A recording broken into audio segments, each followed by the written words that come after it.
And here it is, the upgrade to the TWS experience.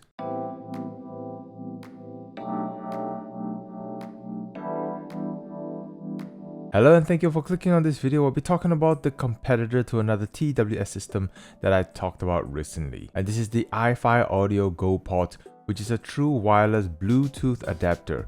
And this essentially turns your wired IAMs into a true wireless system, but it comes at a cost at $399 US. So do you get your money's worth in upgrade? Before we dive deeper into that, I'd like to take this opportunity to thank iFi Audio for sending this unit in exchange for my honest feedback. However, this unit will be returned once I've finished my testing, and as always, all thoughts and opinions are my own and I'm not influenced by any party. If you've been enjoying my content, please do consider hitting that like and subscribe button. That will help the channel a lot and I appreciate your support. The unboxing experience is pretty straightforward, where you'll be greeted by the case, and it also comes with a charging cable to charge your device and an MMCS and 2-pin connectors so you can swap to fit any IEMs. The design of the case is pretty out there. A lot of hard lines and edges, and it's relatively huge as well, but it has enough depth for most of your IEMs, and opening the case there's a small light illuminating your IEMs, giving you a really exquisite experience like opening your jewelry box and seeing your treasure. So a nice little touch there from iFi Audio. But the case is on the larger side, so it's not as portable as something like the FIO case, but know that your IAMs are getting the protection they need. There's also a 4-bar light indicators on the side to show you the battery life, and the design of the Go Pods themselves have the same design theme where you've got the hard lines on the touch panels, and the unit itself is a bit on the larger side if you're comparing it with something like the FIO TWS-FI. But it has a rubber ear hook, and the body itself has a bit of a rubber texture, and despite its size, it's relatively lightweight. So when I'm wearing these on my ears, I don't feel any pressure on the top of my ears, so at least it provides a relatively comfortable wearing experience, and it doesn't fall off easy, but I wouldn't be taking them for jogging anytime soon, as with any of these TWS systems. One thing that I really like that makes this stand out from the FIO TWS-FI is the pin connection design, which is slightly raised in a way where you can slot this into most, if not all IAMs with a recessed pin connection, and also the fact it has MMCX connection as well. Whereas for the FIO, it has a case around it that blocks access to recessed pin connections. So with the iFi Audio Go Pod design, there's just a lot more options to play around with. So the Go Pods offer up to 7 hours of use in a single charge, with a total of 35 hours of playback with the case. The case also supports wireless charging, and it takes about an hour plus to charge it back to 4 bars from being empty. So if you're using your Go Pods for 5 hours a day, you're looking at about a week's worth of usage before you need the charging cable, which is nice. It supports up to Bluetooth 5.2, which is not that up to date with Bluetooth 5.3 or 5.4 now in devices, but it supports LDAC, aptX Adaptive, AAC, SBC, basically all the Bluetooth codec you'd need. It has an output power of about 120 milliwatts into 32 ohms, which is a bit more than the UTWS-FI. So the button controls are slightly different, where single tap pauses and plays the tracks, double tap for forward tracks, but it's also used for accepting and rejecting calls, triple taps for previous track, hold on right or left for volume control, tap and hold for voice assistant, and hold both sides for a few seconds for Bluetooth pairing. It's very simple and straightforward, no ANC controls, no game mode or any mode toggles, just controls for music and calls. So just a disclaimer, I just wanted to note something.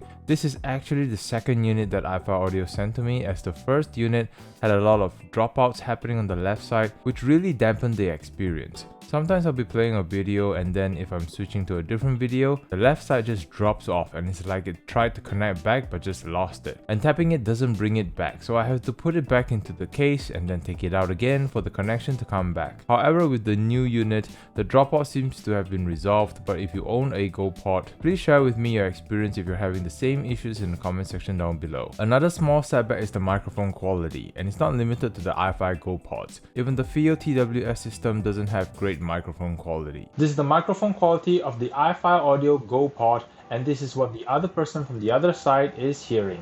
Testing, testing, 1, 2, 3. Testing, testing, 1, 2, 3. This is the microphone quality of the FIO UTWS-FI, and this is what the other person from the other side is hearing. Testing, testing, 1, 2, 3. Testing, testing, 1, 2, 3. This is the microphone quality of the Samsung Galaxy Buds 3 Pro, and this is what the other person from the other side is hearing. Testing, testing, 1, 2, 3.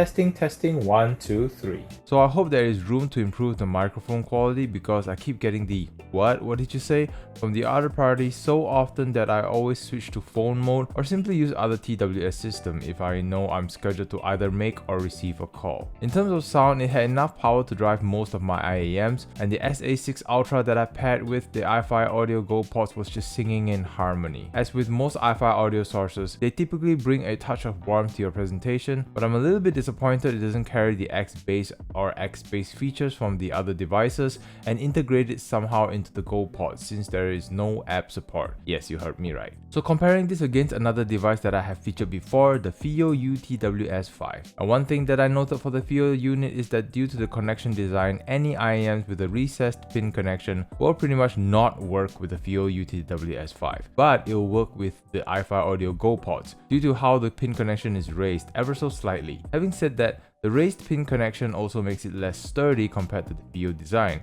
So it's a bit of a compromise, but at least you get to use the iFi Audio Go pods on a multitude of IAMs, and it's also got a bit more power so you can use it on your Fat Freaks, the hybrid IAMs. I've been rocking the Monarch Mark III or the Duno SA6 Ultra on these, and I'm just loving these. However, the FiiO TWS-FI comes with an app that lets you customize your sound, and iFi Audio does not, so that's another area where the FiiO is picking up, as even though you're not able to connect it to IAMs with recessed connections, you at least get the option to customize your sound. The iFi Audio Go pods with the bigger case also gives you a bit more battery life and the potential to fit essentially almost every IAM due to the MMCX and 2-pin connection, but as an overall package, as good as the iFi Audio Go pods are, I lean towards the FiiO TWS-FI due to its more compact and portable form factor, the price, and app features despite having that downside I mentioned earlier. So in summary, I've loved a lot of iFi Audio products, and this is one of those products that is amazing